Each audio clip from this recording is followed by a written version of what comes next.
Hello, welcome back to Meraki Unboxed. My name's Simon Thompson, and I'm the host of the show. Thank you so much for coming back and joining us again. We now have a number of these episodes out here, loads of great stuff about Meraki's technology and also what we are like to be as a partner, as a business to work with.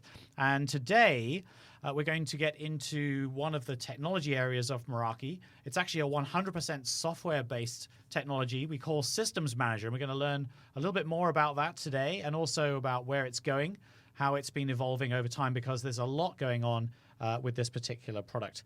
So I am joined today by two illustrious guests from the Meraki team. I first of all want to introduce Noah. Hi, Noah. Hey, Simon. How's it going? It's going all right so far. We only just pressed the record button, so who knows what's going to happen. Amelie, how are you doing today? I'm doing well. I'm excited for this. You're excited as well, and you're a little loud, so I'm going to turn you down a bit. Okay. No problem at all. Right. So, Noah, tell us who you are, what do you do for Meraki? Exactly. My name's Noah Salzman. I am the product manager for Meraki Systems Manager, our illustrious software-only product within this very hardware-centric company. I've started about 9 months ago on this team, and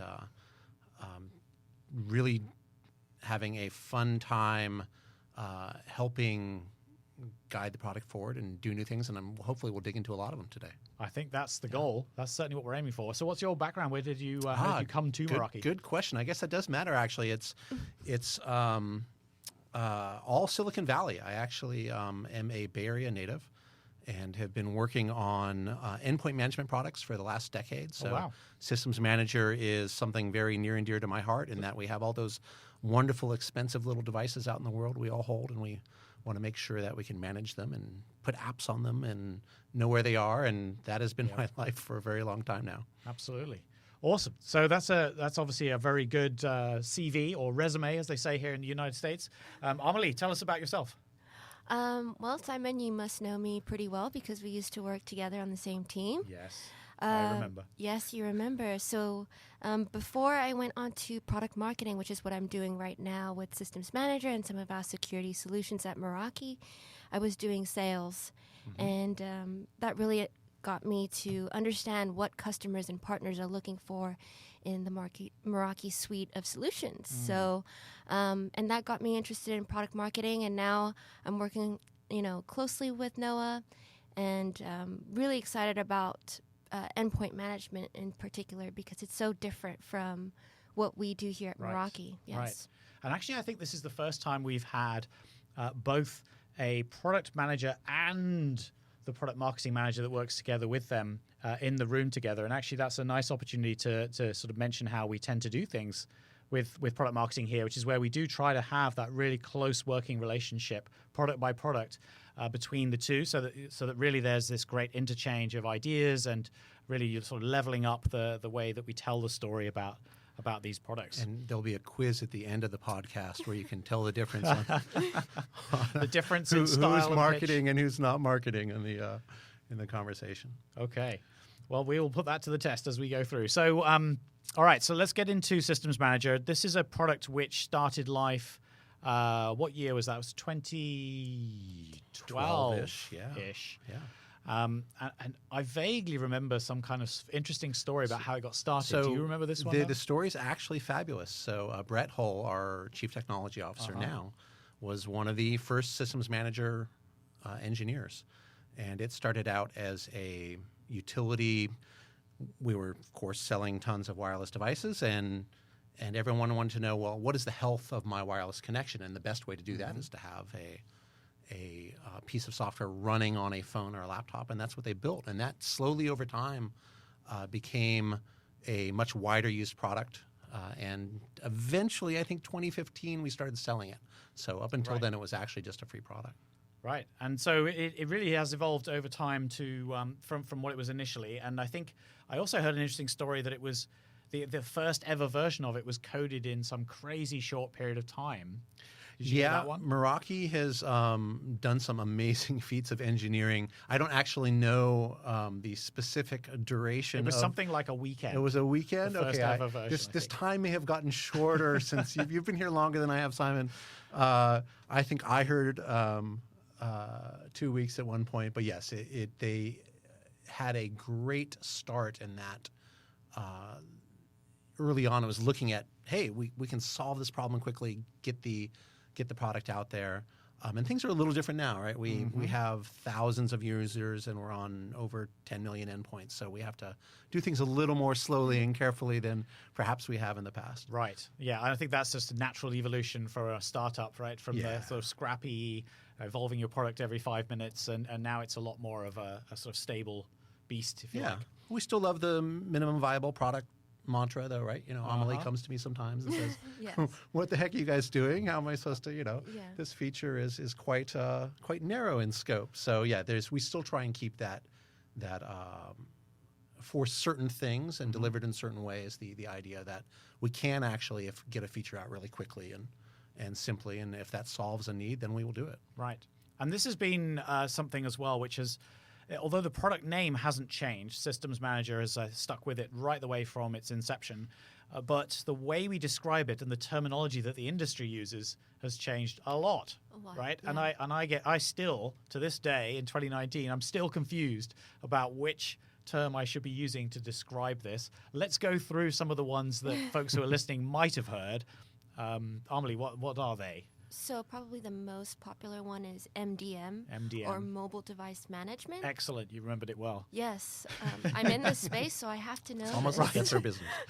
Test one complete. Yeah. And the second one is also EMM, which is Enterprise Mobility Management. That's right.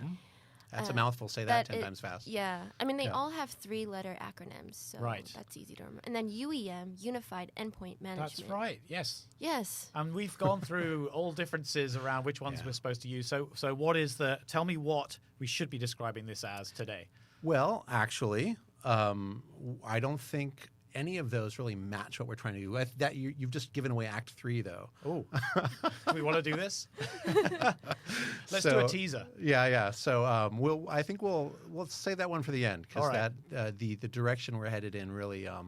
The problem is when we're building software or hardware, the analysts and the industry and the magazines and every technical podcast wants to put everything in a box. Yes, right? always. And I think we're pretty proud at Meraki that we really don't think that way. Right? We think this is a feature customers need, and if it fits in some other pile of features that have a different acronym, then we're just going to do it. We don't care, right? And you could almost say we think outside the box. Yes. Perhaps, yeah. No, I don't know if you know this, but this podcast is called Meraki Unboxed. Thank you. Yes, So I think we've slow nailed today. it on the puns today. Classic. All right, so we'll save Act 3 for Act 3. Yeah. So Systems Manager. Let's think about the fundamentals of what it's doing and how Systems Manager fits into the world of MDM, EMM, whatever we're choosing to call it, that we're going to unveil later. Yeah. So we very clearly were in the MDM world for quite some time, where we fit in with Apple's management system. We fit in with Android's management system, Windows 10 management system, and of course Mac OS as well, and Chrome. So those capabilities are pretty standard. There's a lot of companies out in the world that allow you to manage these devices through the MDM APIs.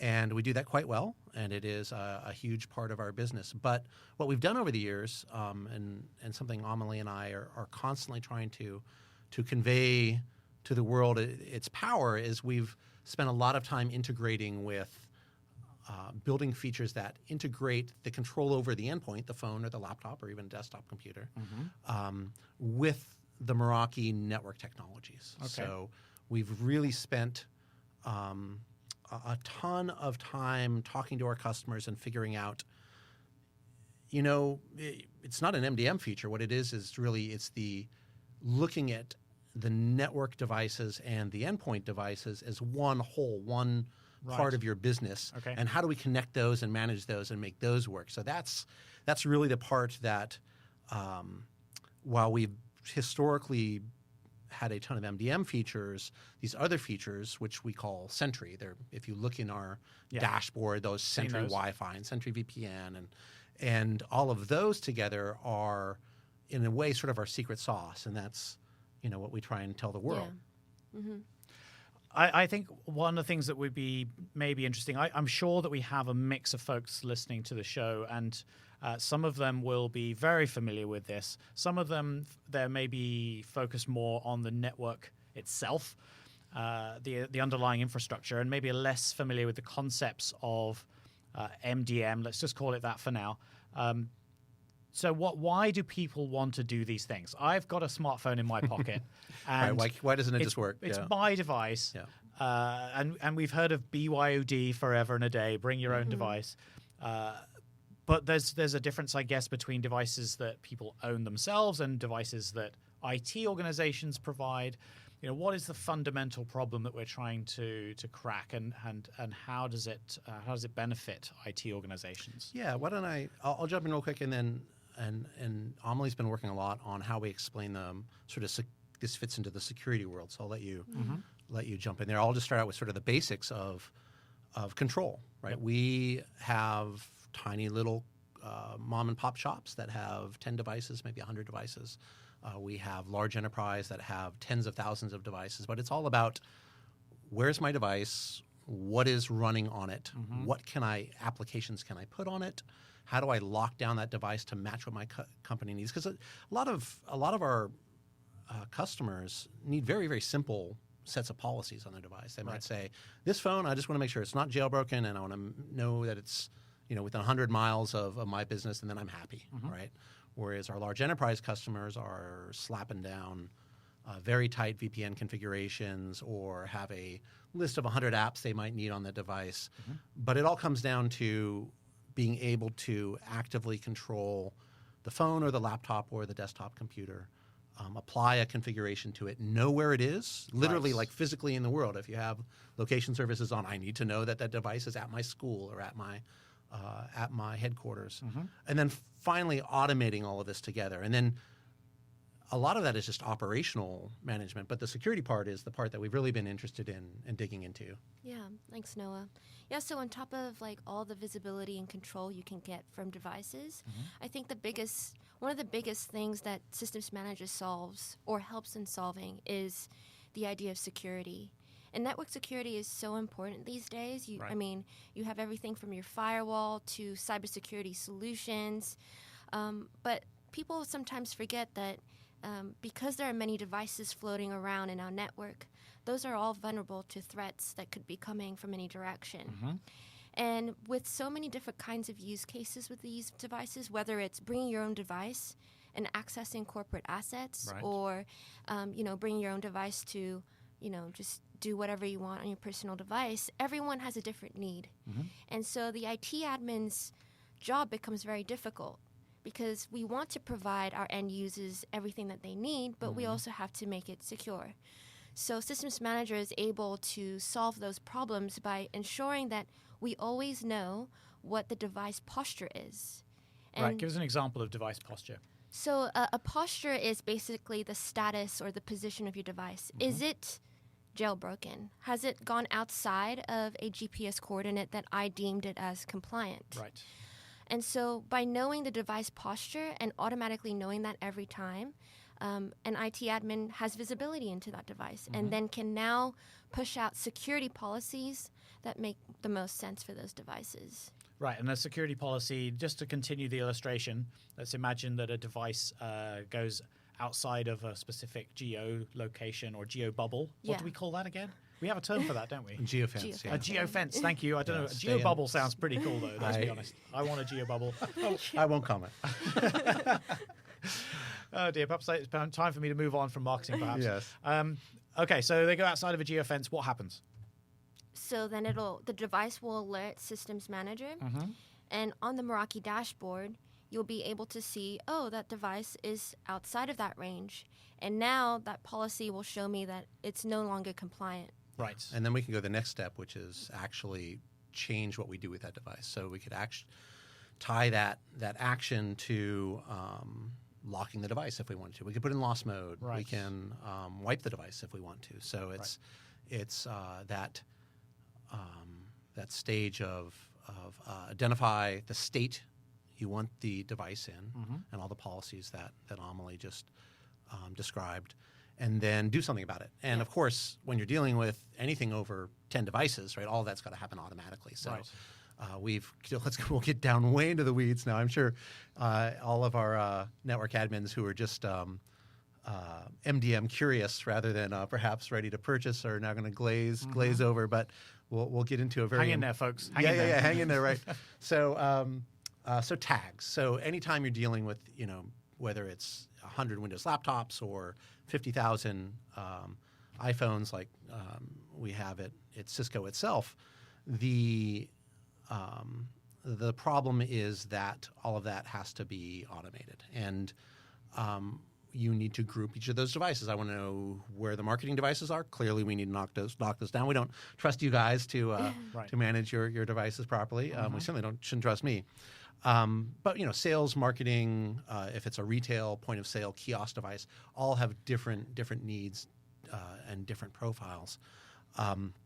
We group all those things. So a lot of our users use Active Directory, and they have Active Directory groups feed into Systems Manager, and we apply tags. So this was sort of the part where we're getting down in the weeds, is that if you ever want to start playing with Systems Manager, you really have to understand tags, and tags are just the way that we group all those things. So all that cool stuff that Amelie was just talking about, where we can know what's on the device, what it's doing, what the correct policy is, we can then respond to that automatically and say, oh, you've got the marketing tag. You are not supposed to have this particular application on your device, and do that at scale. That makes sense. And tags are used across the whole of the Meraki portfolio as well. So this concept of logically grouping things together based around something that humans understand, like a marketing department or class 3 at school, then absolutely that makes perfect sense. And actually, I think as we go through, it's quite interesting also to just surface up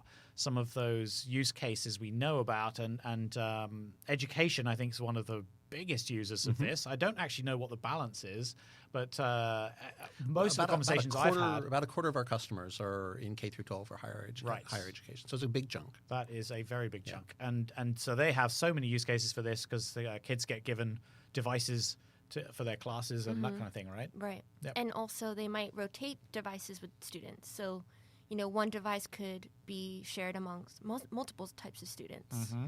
And then teachers also want a way to control those devices and be able to share files and, push out certain applications on those devices. So it's also, Systems Manager is interesting because it is so customizable to your needs, but also easy enough that even a teacher could be able to grasp the concept and be able to do certain MDM controls and commands. Right, and they don't even have to use the dashboard to do all of it, right? We have some other abilities to do portal. There's clearly marketing was not involved. Sorry, guys and gals. The self-service portal. There's got to be, what would be a good name for the home base for your classroom, right?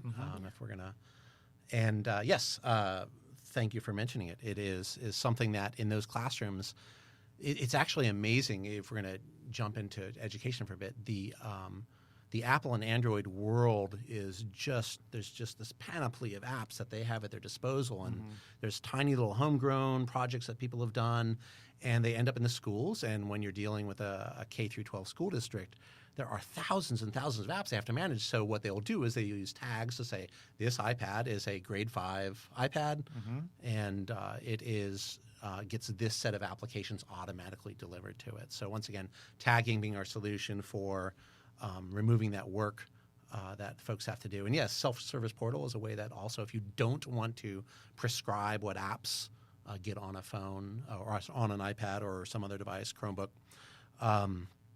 have the student log in and pick the apps that they want to download. So definitely, Amelie, you make a great point there, is that with our customers, yes, there's a lot of schools, but there's a lot of retail, there's industry, there's a bunch of tech companies in the Bay Area that are using the product, and they all use it slightly differently.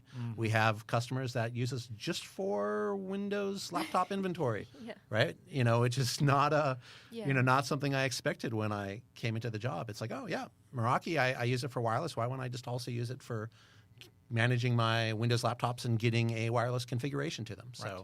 So we are quite happy to serve the whole sort of universe of folks that need to manage endpoints and do it really simply in sort of a Meraki way, which is just give me the basics on control, and then if I need to advance to the higher level complexity, things like tagging, things like our policy management, the Sentry features all sort of grow with you as you go up the security complexity scale. Okay.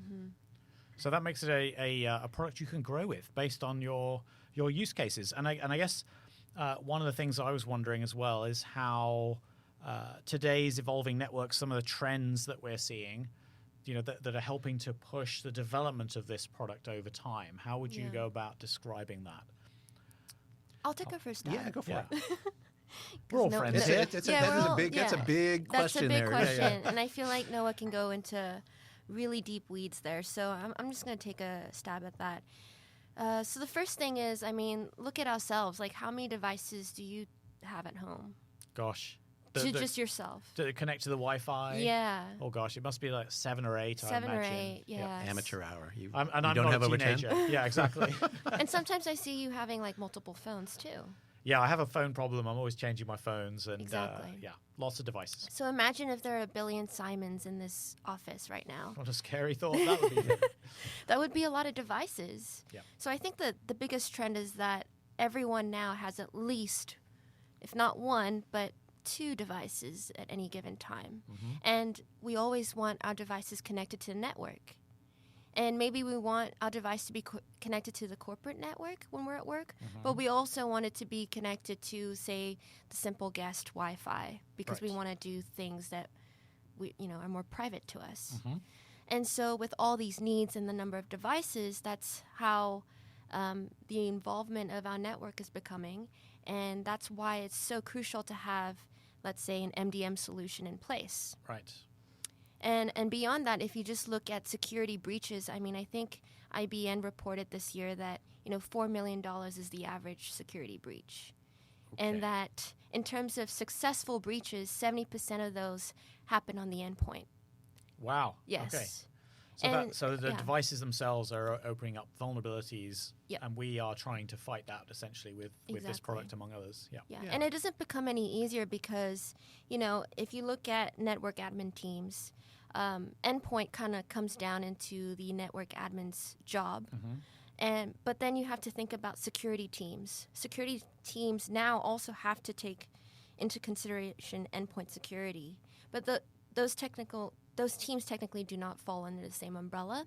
And so that might also be a challenge that we see in the market. Right. Yeah, that's really that last point there, Amelie, is really the one we want everyone to hear as far as where we're headed and where the world is headed, is that historically that separation between ops and operations and security has created problems. And sort of the beauty of being able to see your network traffic and network stats and where your Meraki MX devices are successfully deployed in a with maybe umbrella turned on and all of the layers of security.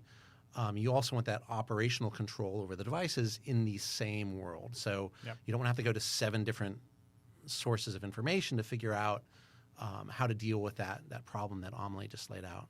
The beauty of what we talked a moment ago about how customers can evolve with the product. The beauty of systems managers, you can be up and running in minutes, right? You can say, okay, I may not know a lot about security, but I need to get my device enrolled. And the beauty of something like MX and Umbrella is you can turn it on in minutes, right? I think you just click one button and then Umbrella is magically working with MX. And I mention that because there's this, I'm drawing with my hands in the sky here, which is great in podcast land, but not useful for you in the room. But there's layers here, right? And we want to get that operational control over the devices, know where they are, and get policies on them. And there's that next layer of network security, and there's another layer of access control beyond that as far as to what users can connect to. And the really cool place that our users graduate to eventually to solve those problems, Amelie, is a world in which they know where the devices are, what's on them, and then they can use our Sentry features, getting that plug-in again for them, to automatically connect those devices if they're properly configured to the correct network. And those networks are hopefully Meraki ones that have all of those security features turned on. Right. So across the full layer from network stack, layers 3, layer 7, the device control, our goal, and I think we've actually gotten there, and now it's a matter of sort of making it blossom, is all the way from the endpoints on or off the network to your full stack of Meraki gear. You've got a wonderful solution that provides security and control at every layer, and that's sort of our mission right now. Is not MDM, and this is so. Now back to your questions: are you MDM? It's like no, Right. We're the network, right? The devices are part of the network. The network stack Right, is the network. they're an extension of it, essentially. It all needs to work together, Yep. and if you can go to one place to see all that working together and then put automation around that, we think that we can make security and operations easier for both the devices that you're managing as endpoints and the network itself. And actually, while you were talking through that, it did occur to me a simple point, but an important one, that a lot of security conversation is based around protecting the perimeter of your network with a firewall, and sometimes it might be to do with intrusion protection, and those kind of technologies, malware, and so on and so forth. But of course, the devices, despite all of the best efforts of your IT department, they're walking in and out of the building every single day in people's pockets. Yeah. And who knows what's happening, what networks they're connecting to, free open Wi-Fi, that kind of thing. So being able to see what they're doing, see what their posture is, and any way in which they may have been impacted, and lock them down properly when they do come back to the corporate network obviously helps to protect the network from those devices as well as the other way around. Yeah. Yeah. And our because we've been cloud native since day one, we don't have to worry about setting up on-premise servers anywhere. These devices, Meraki Systems Manager, just happily connecting back through our encrypted tunnel to the cloud and ensuring that, once again, back to that posture statement, Amelie, they're ensuring that the posture of the device, our fancy jargon in the industry for saying, is the device properly configured, and are we checking it on a continuous basis? Yes, we're doing that even if it's sitting at Pete's, which I'll say, since we're local in the Bay Area, we don't use the Starbucks example. Love their coffee. We say Pete's. Okay, so I think that we've done a good job of, if you like, baselining what we're doing here and what we're talking about here. Sentry you've mentioned a couple of times, and I would love to just dig into that in just a little bit more detail, because I think Sentry is one of those concepts that just takes a little bit more understanding before the penny drops. And so I want to really try and unpack what Sentry is. Let's start from the absolute basics. I have my smartphone in my pocket. I come on site and I connect to a guest network that my building is offering me. Walk me through the Sentry experience. You've made it more complicated than it needs to be already. Oh no! I failed my own test of simplicity. Here, I'll pitch it. You to do your version. I'll give you my Sentry pitch, and we'll judge me later, and I'll probably regret trying to sell everyone on the product. But the idea is really simple. Is we want, let's take our Meraki wireless access points. We could just have guest access as sort of the bottom layer, the bottom rung of wireless access. We could use our new identity pre-shared key feature, Identity PSK, which is a little better, right? It's a step above. We could use certificates to 802.1x to get access. Or we could say you have to have MDM locked down on that device, and you have to have every possible security configuration applied to it before you get access. The absolute layer of security with standard off-the-shelf software like ourselves. That is what Sentry is. It's saying Sentry is our Sentry, our guard, saying if you want to get access to your Meraki wireless network and automatically connect to the corporate LAN, corporate VLAN, you have to have MDM and turned on and configured properly. But we do that all automatically. That's the cool part, is that it there's no crazy configuration. You don't have to deal with a certificate authority. You don't have to deal with integrations. We just say, yep, that's a Sentry device. Here's the policy it's supposed to have. Now you get access to this VLAN. And it's just, it's as close to magic as we can get, merging the power of mobile device management with the full stack. Yeah. And if the device is not Sentry enabled already, it's just a native device coming on site for the first time, what's the experience then? Yeah, and that's a really good question, actually, because I wanted to add to Noah's statement there. Besides the IT admin being beneficial for them, for the end user's perspective, it's super easy because let's say you're bringing your own device to the office and you want to connect to, let's say, the guest network. We can essentially, if the admin has configured that guest network to require you to install Systems Manager onto your device, then you will have to do that. So you can pick that guest network, and then you will be prompted, hey, Simon, you need to have Systems Manager on your phone in order to access this network. Do you want to do that? Right. And so essentially you would say yes, and you would follow the prompt, and you would be asked to download the SM agent, and then your phone will be compliant, and then now you have access to that guest network. Then you're off to the races. Yeah. So it's super easy. Okay. Yeah, the other world, the scarier world out there, there's generally products you have to integrate. There are getting the devices onboarded, especially with certificates, can be just a pain in the neck. It is not something, and people avoid it. So we end up with passwords, right? We end up with using passwords for security, and as everyone in the world knows who's ever had to manage devices, passwords are just a nightmare. So we want to make it as easy as possible to securely connect, and Sentry Wi-Fi allows you to get those certificates just by virtue of having the phone enrolled in MDM. No other steps you need to do. It's part of the profile, right? We push down a mobile config to the phone, and iOS, Android, Windows, Mac, and it automatically can now connect to whatever network you want it to. And of course, the admin can then say, well, you know what? I want all those devices connect to a different network, right? There's no, it's just have them change all at once. It's all very simple once you do that.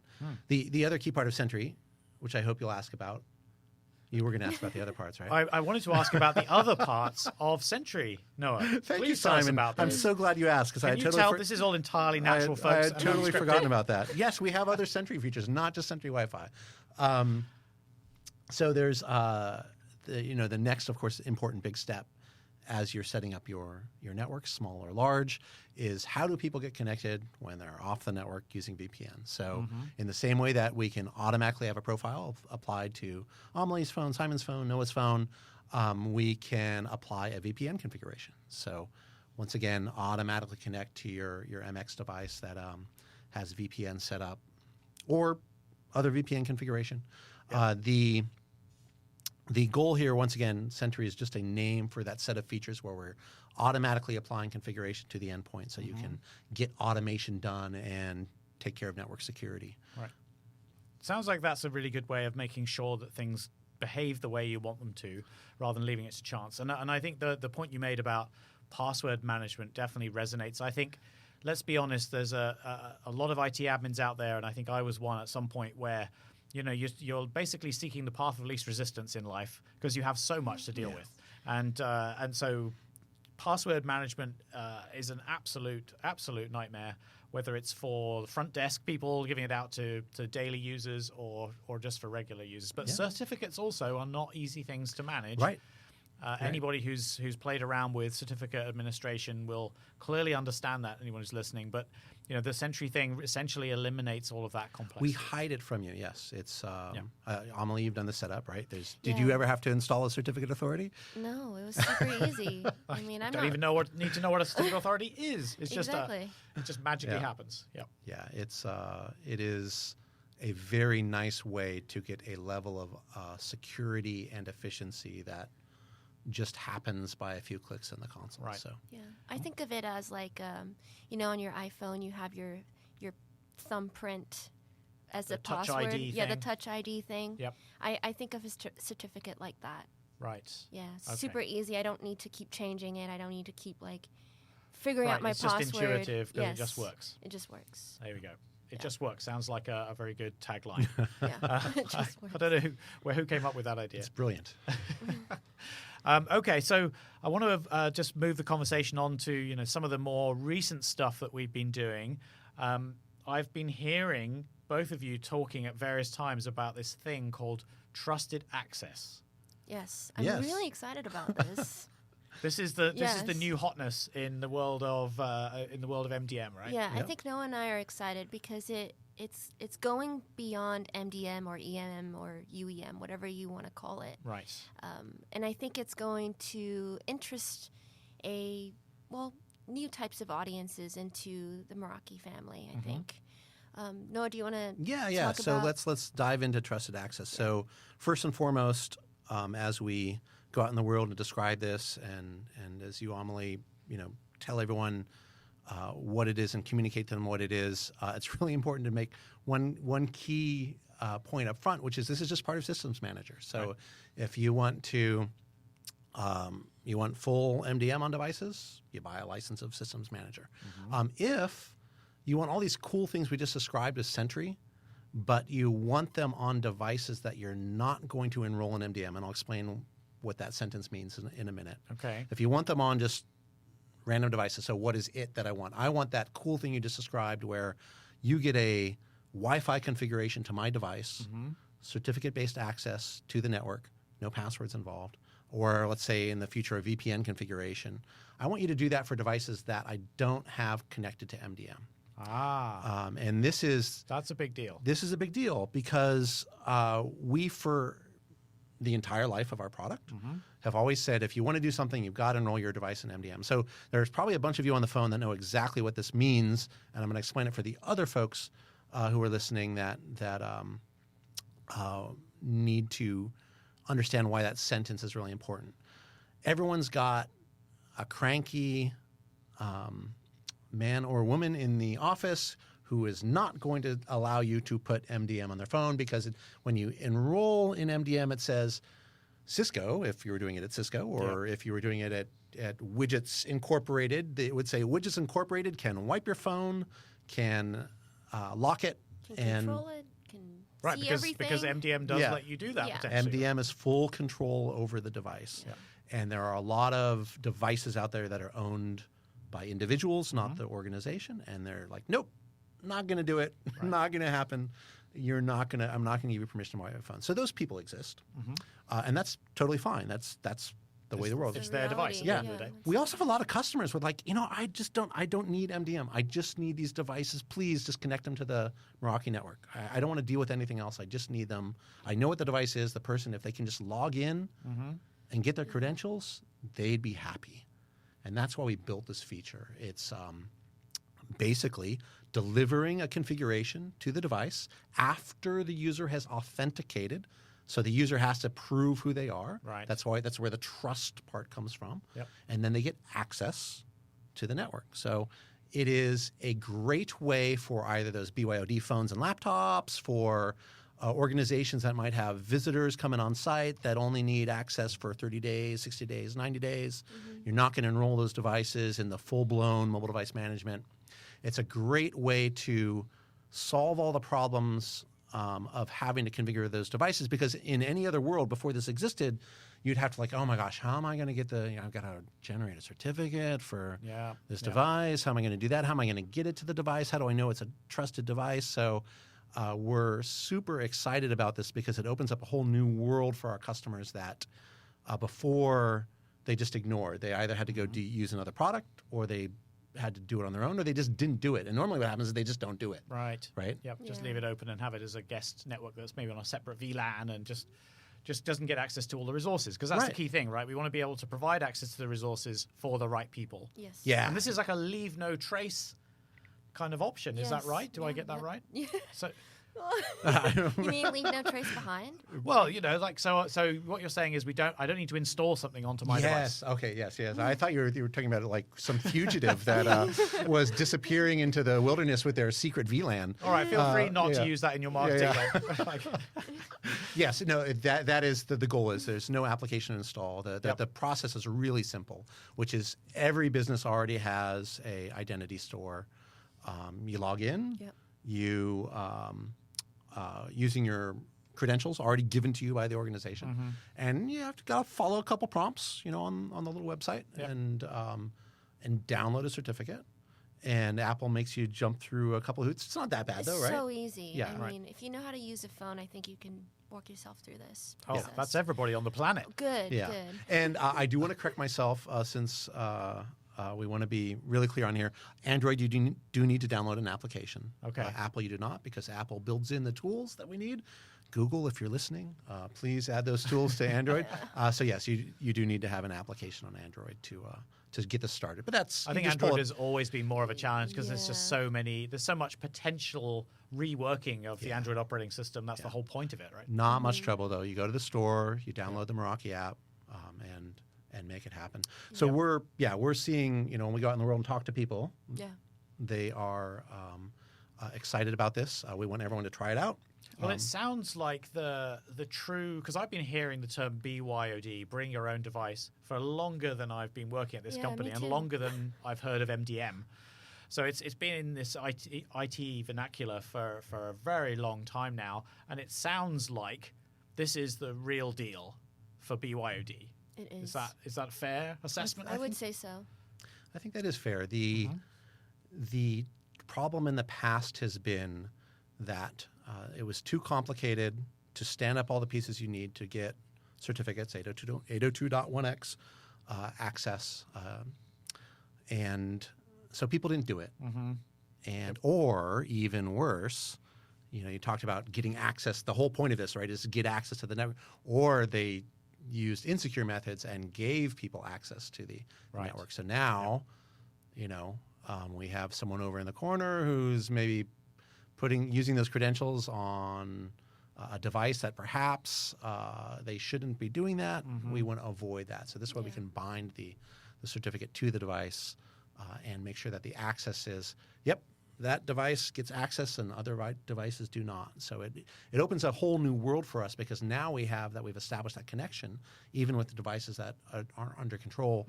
We can do added work with our friends in the wireless team and the MX team and the switching team to say, okay, we've got the device under control, we have the security connection we want, and we can keep working with them to do new and exciting things beyond that to control the access. So that's sort of like a little hint as to our thinking is where we'd like to take this. Okay, so it's the end of November, and you want people to try it. Obviously, this is something which is essentially new territory for a lot of people.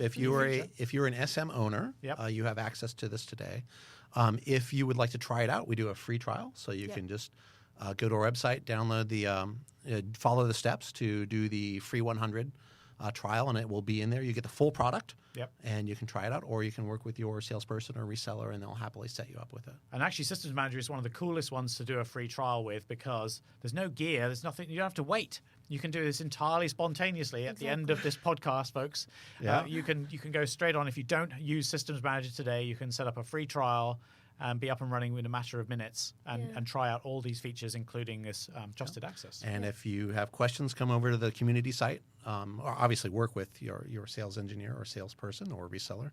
But if you do have questions and want to talk to us, we hang out on the community site too. So plug for the community site. It is a great spot to just discuss the product in general.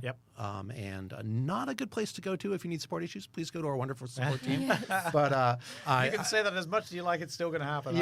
But please come talk to us about it. And if you've got ideas for how you like to use this, and we're not doing it yet, we may not have thought of those yet. So it's a great way to communicate directly with Amelie in marketing and Noah in product management and others to figure out how do we make this product better for everyone who's actually using it.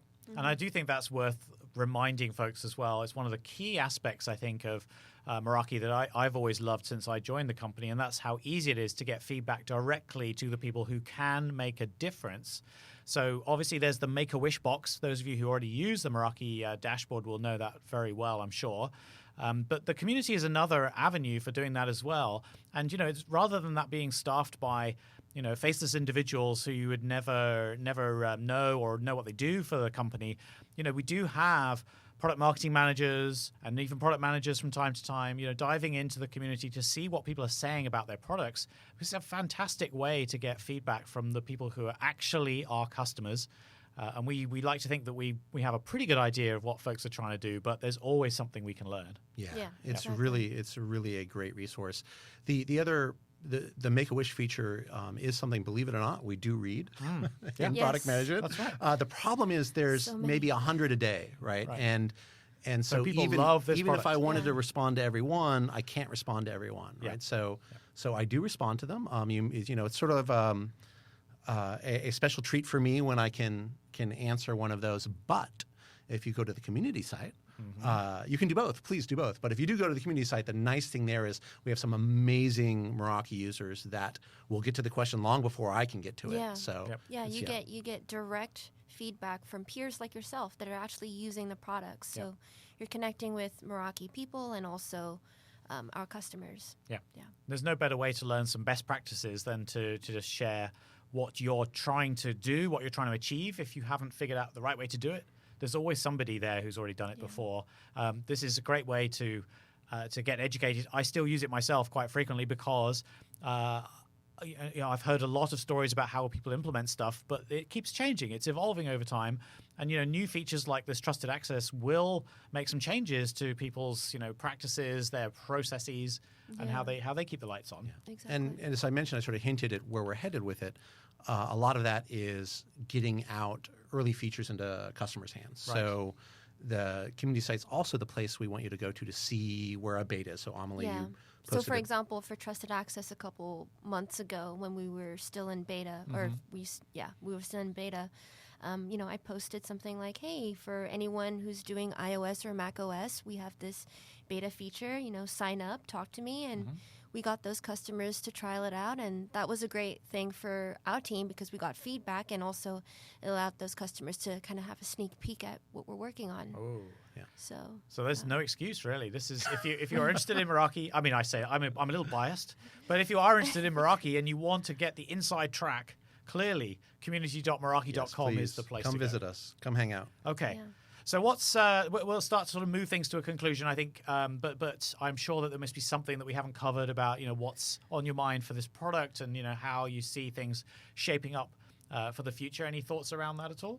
Yeah, one of the areas we've been spending a lot of time on, and Meraki has as a whole, is around the API. So we've talked a lot about the features that make. We have a lot of customers that are.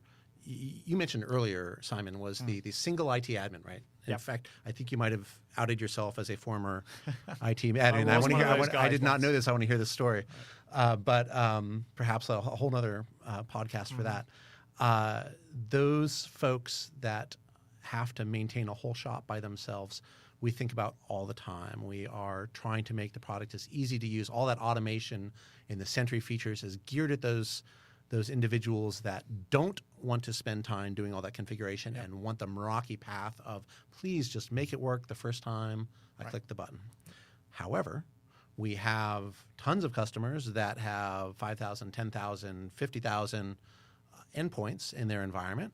They might have hundreds upon hundreds of little white and silver Meraki boxes. Yes. And they need ways to manage this at scale or plug them into a SIM or a CMDB or all these other institutional massive hardware that you have in large organizations. So we've spent a lot of time at Meraki as a whole building out the API, and we've especially been doing that on the SM side. So one thing I want everyone to know is if you do have, if you were someone who has those skills at wanting to play a little and dabble in how can I automate some of this or pull information out of Meraki via the API. Meraki.io, I believe, is where we want to send them. Yeah, that's definitely one of the sites. And this is for people who already have other code, other software that could potentially interact and make for a larger complete solution for them. Yeah. So if you're one of our customers that is managing tens of thousands of endpoints, please do check it out.